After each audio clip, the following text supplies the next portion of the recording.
अरे बहू 10 बज गए, नाश्ता बना या नहीं? बन गया मम्मी जी, बस मैं लेकर आ ही रही थी। बहू जल्दी जल्दी प्लेट में नाश्ता निकाल रही थी कि इतने में डोरबेल बज जाती है। अरे देख तो कौन आ गया सुबह सुबह। श्वेता जाकर दरवाज़ा खोलती है तो पाती है कि सामने ननद गुंजा अपने पति और बच्चों के साथ खड़ी हुई है। अरे गुंजा, तुम ऐसे अचानक? अरे भाभी, सारी बातें दरवाजे पर ही पूछ लेंगी क्या? यहीं से वापस लौट आने का इरादा है या मैं अंदर आऊं? अरे नहीं नहीं, मेरा वो मतलब नहीं था।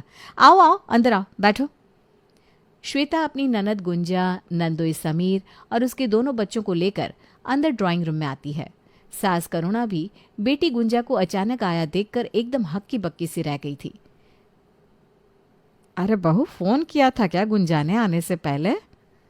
मम्मी जी, गुंजा कभी फ़ोन करके आती है जो आज फ़ोन करके आएगी। उसकी तो आदत है हम लोगों को सरप्राइज़ देने की। बस दे दिया सरप्राइज़। इसमें इतना हैरान होने वाली क्या बात है, पहली बार थोड़ी ना ऐसे आई हैं। अरे बेटा, नाश्ते का समय है, अब ये लोग आ गए हैं तो ऐसा करो, नाश्ता इन लोगों के सामने लगा दो, हमारे लिए देखते हैं, फिर कुछ और बना देना। सास नाश्ता लगाने के लिए कहकर बाहर ड्राइंग रूम में चली गई। अरे मम्मी, 10 बज रहा है, कुछ नाश्ता वाश्ता बनाया है या नहीं? आप ऐसा करो, भाभी से बोलकर चाय के साथ सीधा नाश्ता ही लगवा देना, बड़ी तेज भूख लग रही है। तुम बैठो, नाश्ता बना हुआ है, मैं अभी लगाती हूँ। श्वेता ननद के परिवार के लिए नाश्ता लगाती है और उसके बाद अपने परिवार के लिए नाश्ता बनाने के लिए एक बार फिर से किचन में जुट जाती है। अरे ये कोई तरीका होता है? किसी के घर जाने से पहले कम से कम एक फ़ोन कॉल तो कर लेना चाहिए। अब मैंने अपने बच्चों के लिए नाश्ता बनाया था, सारा नाश्ता मेहमानों के आगे सर्व कर दिया। बेचारे बच्चे कब से भूख से चिल्ला रहे हैं। नाश्ता बनाने में अब फिर से कम 1 घंटा तो लगेगा ही। भाभी श्वेता को बहुत गुस्सा आ रहा था, लेकिन फिर भी द्वार पर आए अतिथि का अपमान तो नहीं किया जा सकता, इसलिए चेहरे पर झूठी हंसी रखकर श्वेता गुंजा की आवभगत में जुट जाती है। दोपहर लंच के समय। ये बताओ, नाश्ता तो हो गया, अब लंच के लिए क्या बना रही हो? अभी तो काम खत्म करके बैठी हूँ, देखती हूँ। अरे भाभी, आप भी थक गई हो, सुबह से काम में लगी हुई हो ना। अंश और वंश सुबह से जिद भी कर रहे हैं कि नानी के घर जाकर स्पेशल पिज़्ज़ा खाएंगे। आप ऐसा करो, सबके लिए पिज़्ज़ा ऑर्डर कर दो, लंच भी नहीं बनाना पड़ेगा और आपको थोड़ा आराम भी मिल जाएगा। देखो, थकान जैसी कोई बात नहीं है। अब घर में 4 लोग हैं तो उनके लिए खाना तो बनाना ही है। कोई दिक्कत नहीं है, मैं लंच बना दूंगी। अरे नहीं भाभी, मैंने कहा ना पिज़्ज़ा खाने का मन है, आप पिज़्ज़ा ऑर्डर कर दो। बस मम्मी पिज़्ज़ा नहीं खाती है तो मम्मी के लिए कुछ हल्का फुल्का सा बना देना। इतने सारे लोगों के लिए पिज्ज़ा ऑर्डर करने में कम से कम 2000 का खर्चा आ जाएगा। ऊपर से मैं किचन में जुटकर माँ जी के लिए खाना भी बनाऊं। मम्मी, आपने फिर से पिज़्ज़ा ऑर्डर कर दिया? अभी पिछले हफ्ते ही तो बुआ आई थी, तब भी आपने पिज़्ज़ा ही मंगाया था। मुझे इतना पिज़्ज़ा पसंद नहीं है, मैं नहीं खाने वाली पिज़्ज़ा, आप मेरे लिए कुछ और ऑर्डर करो। अरे बेटा, अब बुआ को पसंद है तो खा लो ना सबके साथ, ऐसे नखरे नहीं करते ना। मेरी रानी बिटिया है, सबके साथ पिज्ज़ा खा लेगी।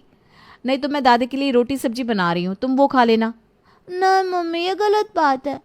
अंश और वंश को हमेशा उनकी पसंद की चीज़ मिल जाती है, लेकिन मेरे लिए आप कभी मेरी पसंद की चीज़ ऑर्डर नहीं करती।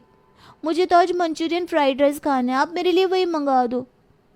अरे ऐसे सबके लिए अलग अलग चीज़ ऑर्डर करूँगी तो पता है कितना बिल आएगा। थोड़ा समझदारी से काम लेते बेटा, जिद नहीं करते। और तुम बड़ी हो ना। हाँ मम्मा, जब हमारे लिए कुछ खरीदना होता है तो आपको सारा बजट याद आ जाता है।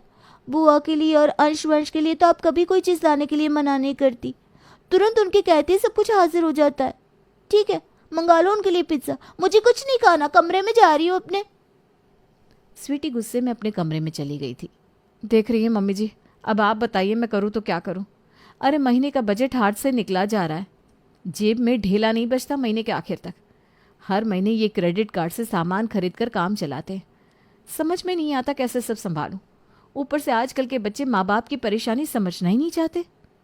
मैं समझ रही हूँ बेटा, और स्वीटी की बात भी तो गलत नहीं है। हर 5वें दिन बाहर से खाना आएगा तो महीने का बजट तो बिगड़ेगा ही ना। और बाहर से खाना आ ही रहा है तो सबकी पसंद का आना चाहिए। कोई ज़रूरी तो नहीं कि हमेशा स्वीटी अंश और वंश की पसंद का ही खाना खाए, उसकी अपनी भी तो कुछ पसंद हो सकती है। मैं समझती हूँ मम्मी जी, ऐसा नहीं है कि मुझे सारी बातें समझ में नहीं आती, लेकिन मैं भी करूँ तो क्या करूँ, आप बताइए। अभी तो तू खाना ऑर्डर कर दे, स्वीटी को मैं समझा देती हूँ, लेकिन कुछ ना कुछ तो करना ही पड़ेगा, इस तरह से तो काम नहीं चलेगा। रात के खाने के बाद। अरे भैया, आप आ गए ऑफिस से? देखिए, हम तो पूरे दिन से आपके इंतज़ार में बैठे थे कि कब आप आएंगे और आपसे दो चार बातें होंगी। अरे जीजा जी क्या करें, नौकरी भी तो करनी पड़ती है ना। आप लोग बैठिए, मैं अभी फ्रेश होकर आता हूँ, फिर बातें होंगी। हेमंत थोड़ी देर में फ्रेश होकर अपनी जीजा और माँ के पास आकर बैठता है। भैया देखो, आज ना हम स्पेशल आपसे सलाह लेने के लिए आए हैं। आपको तो कंप्यूटर वगैरह की अच्छी खासी नॉलेज है और हम ठहरे देसी गल्ले पर बैठने वाले व्यापारी आदमी। हमें ना ये गैजेट वैजेट समझ में नहीं आते, इसलिए सोचा कि हेमंत भैया से ही सलाह ले लेते हैं। हाँ हाँ बताइए ना, क्या खरीदना है आपको? भैया, वो बच्चे काफ़ी दिनों से जिद कर रहे हैं कि एक टैबलेट खरीद लेते हैं। आप ज़रा देख कर बताइए कौन सा टैबलेट बढ़िया है। जीजा के कहने पर हेमंत ऑनलाइन कई सारे टैबलेट देखने लगता है। ये देखिए, ये सैमसंग का टैबलेट मुझे बढ़िया नज़र आ रहा है, इसे ले लीजिए। और इसमें ना 10% की छूट भी है। अगर आप अपने डेबिट कार्ड से ऑर्डर करेंगे ना तो आपको थोड़ा सस्ता भी पड़ जाएगा। अरे भैया, हम तो लाला लोग हैं, हमारे पास कहाँ डेबिट क्रेडिट कार्ड होता है। आप ऐसा करो, अपने कार्ड से ऑर्डर कर दो, पैसा तो हम आपको दे ही देंगे। समीर की बात सुनकर हेमंत चुपचाप अपने क्रेडिट कार्ड से एक टैबलेट ऑर्डर कर देता है। 2 दिन तक मायके में जमकर मौज करने के बाद गुंजा अपने परिवार के साथ वापस लौट गई थी। दे दिए क्या जीजा जी ने टैबलेट के पैसे? भूल जाओ, समझ लो टैबलेट हमने गुंजा को गिफ्ट कर दिया। आज तक उन्होंने कभी कोई पैसा लौटाया है जो वो अब लौटाएंगे? कोई मतलब नहीं है। मैं सब समझता हूँ उनकी चाल। वो यहाँ आए इसलिए थे ताकि मुझसे 30,000 का टैबलेट ले सके। अरे तो आपके पास कौन से पैसे थे? आप मना नहीं कर सकते थे। अरे तुम जानती हो ना, जो उन्हें चाहिए होता है वो लेकर ही रहते हैं। टैबलेट लिए बिना वो यहाँ से हिलने वाले नहीं थे, वरना बाजार में सामान की कोई कमी नहीं है, वो जाकर खुद भी खरीद सकते हैं। लेकिन उन्होंने यहाँ आकर जानबूझकर मुझे बातों में फंसाया ताकि मैं अपने कार्ड से ऑर्डर करके उन्हें सामान दिला दूँ। देखिए, मुझे गलत मत समझिएगा, लेकिन हमारे पास बहुत पैसा होता ना तो कोई बात नहीं थी। लेकिन आपकी एक अकेली सैलरी में हम भी तो किसी तरह बस अपना घर चला रहे हैं। अपने बच्चों की इच्छाओं का गला घोटकर 4 पैसे बुरे वक्त के लिए जमा करते हैं, और आपकी बहन और जीजा आकर 1 मिनट में हमारी सारी बचत को लेकर उठ जाते हैं। आखिर ये सब कब तक चलता रहेगा? अरे मैं क्या करूँ श्वेता, या यूं समझ लो कि मैं भी एक तरह से मजबूर हूँ। बहन को कुछ भी कहने का मतलब है माँ को नाराज करना। अगर गुंजा को या समीर को मैं किसी भी बात के लिए टोकूं तो जाहिर सी बात है कि वो सीधा नमक मिर्च लगाकर माँ को बताएंगे और फिर यहाँ पर आना जाना उनका बंद हो जाएगा। रिश्तों में जब तक बर्दाश्त करते रहो तब तक सब सही रहता है, लेकिन जहाँ गलत का विरोध कर दो रिश्ते बिखर जाते हैं। मैं नहीं चाहता कि माँ से उनकी बेटी छिन जाए। अब चाहे गुंजा जैसी भी है, लेकिन माँ के लिए तो उनकी इकलौती बेटी है ना। उनके लिए बेटी से ज़्यादा ज़रूरी कुछ भी नहीं है। मैं समझती हूँ हेमंत, इसीलिए 10 सालों से अपनी आंखों से देखकर भी ये मक्खी निगल रही हूँ। ऐसा नहीं है कि मुझे तुम्हारी बहन की चालाकियाँ समझ में नहीं आती, खूब समझती हूँ मैं। जब उन्हें अपने बच्चों के लिए कपड़े खरीदने होते हैं तो यहाँ आकर ज़बरन मुझे बाजार ले जाती हैं ताकि मैं अपने आप उनके और उनके बच्चों के कपड़ों का बिल पे कर दूँ। जब बाहर से खाना खाना होता है तो उन्हें हमारा घर नज़र आता है। जब भी कोई सामान खरीदना हो तो हम नज़र आते हैं। ऐसा लगता है जैसे एक नहीं 2-2 परिवारों की जिम्मेदारी उठा रहे हैं हम। अगले महीने तीज आ रही है, अब तुम देखना, तीज पर तुम्हारी बहन आएगी तो पता नहीं क्या क्या डिमांड करेगी। जिसका श्वेता को डर था वही हुआ। अगले ही सप्ताह में गुंजा एक बार फिर अपने मायके आ जाती है और आकर पति के बिजनेस में घाटे का रोना रोने लगती है। अरे भाभी, आपकी तो शादी इतने अच्छे घर में हुई है, भैया नौकरी करते हैं, कुछ भी हो हर महीने हाथ में सैलरी तो आती ही है ना। अरे तंगी क्या होती है ये ना हमसे पूछो। किसी किसी महीने तो इनका बिजनेस बिल्कुल ठप पड़ जाता है, बाजार से राशन लाना भी मुश्किल हो जाता है। ऐसे में अगर त्योहार आ जाए तो समझ में नहीं आता कि बच्चों के सामने कहाँ मुँह छुपाए। अरे गुंजा, ऐसा क्यों कह रही हो? इतनी तंगी में चल रहा है क्या जीजा जी का व्यापार? हाँ भाभी, अब क्या बताएं आपको, किसी से कहने से दुख कम तो होता नहीं, इसीलिए हम तो अपना रोना कभी किसी के आगे रोते ही नहीं। ऊपर से जॉइंट फैमिली में रहने पर सास ससुर के ताने सुनो वो अलग। सावन का महीना है, सास ननद सब लोग नए कपड़ों की डिमांड कर रहे हैं। क्या करें कुछ समझ में नहीं आता। देखो इस बार ना मेरा हाथ तंग है, तो तीज पर कम से कम 5 साड़ी दे देना आप मुझे। आप जो मुझे देंगे ना उसी में से निकाल कर अपनी दोनों ननद और सास को एक एक साड़ी दे दूंगी। क्या करें, रिश्तेदारी तो निभानी है ना। देख बहू, इसकी बातों में आने की कोई ज़रूरत नहीं है। झूठ बोल रही है ये। कल ही इसकी सास मिली थी मुझे बाजार में, कह रही थी भगवान की कृपा से बेटे का बिजनेस बहुत अच्छा चल रहा है। अभी कोई नया क्लाइंट मिला है जिससे पूरा 5 लाख का ऑर्डर मिला है। लेकिन ये तो हमेशा मायके में आकर रोती ही रहती है। खैर, इसके रोने का कारण मैं बहुत अच्छी तरह समझता हूँ।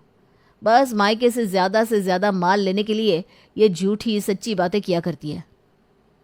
इतना गरीब नहीं है समीर कि त्योहार पर अपनी माँ और बहन को एक साड़ी भी ना दिलवा सके। अरे सब चालाकी है इसकी। ये चाहती है कि इसको अपनी जेब से 1 रुपया भी खर्च ना करना पड़े और अपने साथ साथ अपने ससुराल वालों का खर्चा भी हमारे यहाँ से ही निकाल ले। बस बहू, पानी सर के ऊपर से बह रहा है। स्वीटी कितने महीने से जिद कर रही है कि उसको स्कूल के प्रोजेक्ट के लिए लैपटॉप की ज़रूरत पड़ती है, लेकिन हाथ तंग होने के कारण तुम उसे दिलवा नहीं पा रही हो। जबकि पिछले ही महीने अपने 8 साल के बच्चे को गेम खिलवाने के लिए गुंजा टैबलेट लेकर गई है। ऐसा नहीं है कि मुझे कुछ दिखाई नहीं देता, लेकिन मैं सोच रही थी जब तक रिश्तेदारी निभ रही है निभा लेते हैं। लेकिन अब बस देख सुन, मेरे पास एक आइडिया है।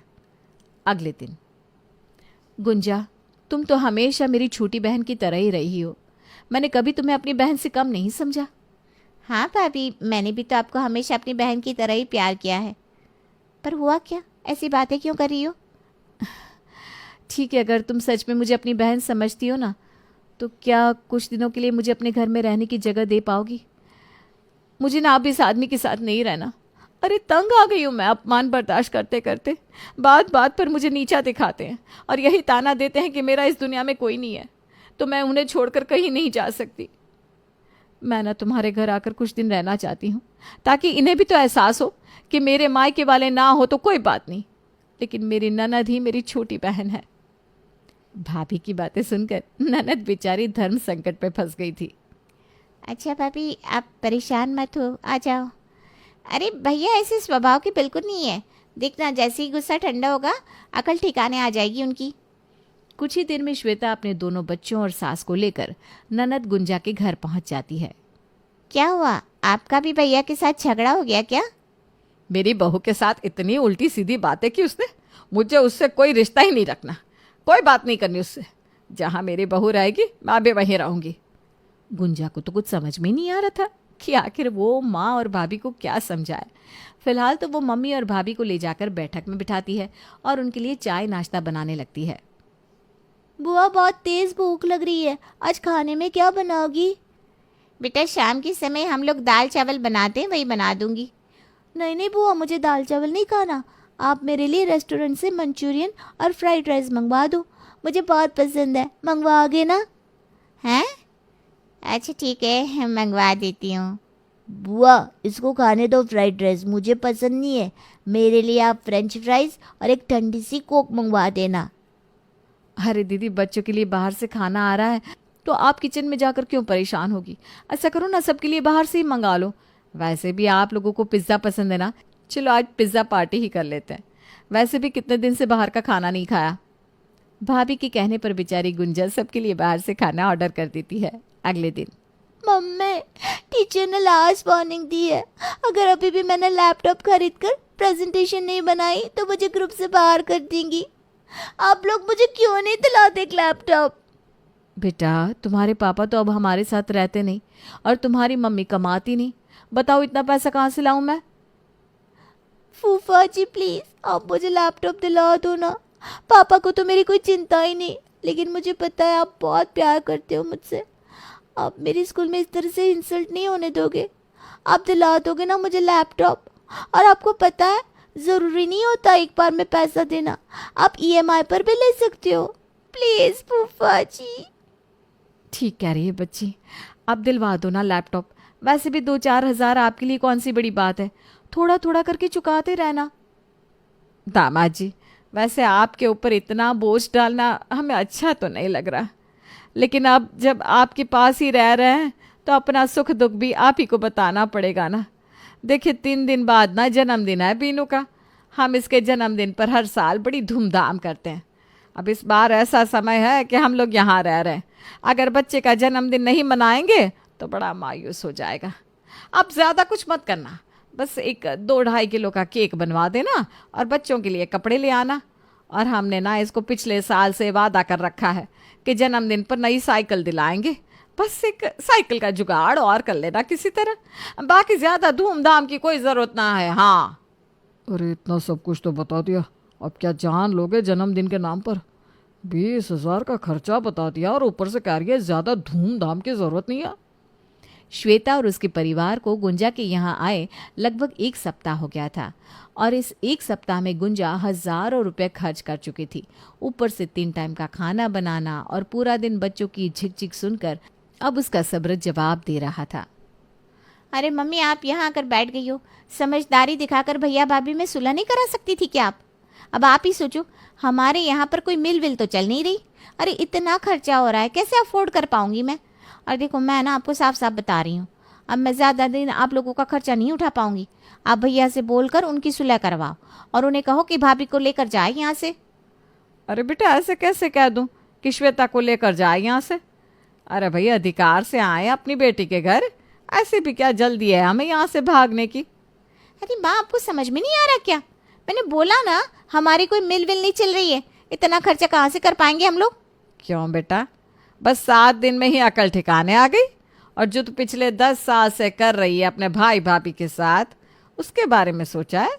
महंगे कपड़े खरीदने हो, जूते खरीदने हो या मोबाइल टैबलेट खरीदना हो, तुझे फटाफट मायके की याद आ जाती है। इतना ही नहीं, तेरे बच्चों को कुछ स्पेशल खाने का मन होता है तो तू उन्हें मायके लेकर चली आती है ताकि तेरी भाभी को खर्च करना पड़े और तेरी जेब से 1 रुपया खर्च ना हो। अभी तक तो तुम दोनों मियाँ बीवी अपना खर्च हमारे यहाँ से निकालते थे, लेकिन अब तो तू अपने ससुराल वालों का खर्चा भी अपने मायके से लेने लगी है। तुझे क्या लगता है तेरी मिल नहीं चल रही तो क्या तेरे भाई की मिलें चल रही हैं? हाँ, वो इतना खर्चा कैसे करता होगा, कभी सोचा है? माँ की बात सुनकर गुंजा की आंखों पर पड़ा बेशर्मी का पर्दा हट जाता है और उसे अपनी गलती समझ में आ जाती है और इस तरह वो वादा करती है कि अब वो मायके में आकर कभी अनाप शनाप डिमांड नहीं करेगी।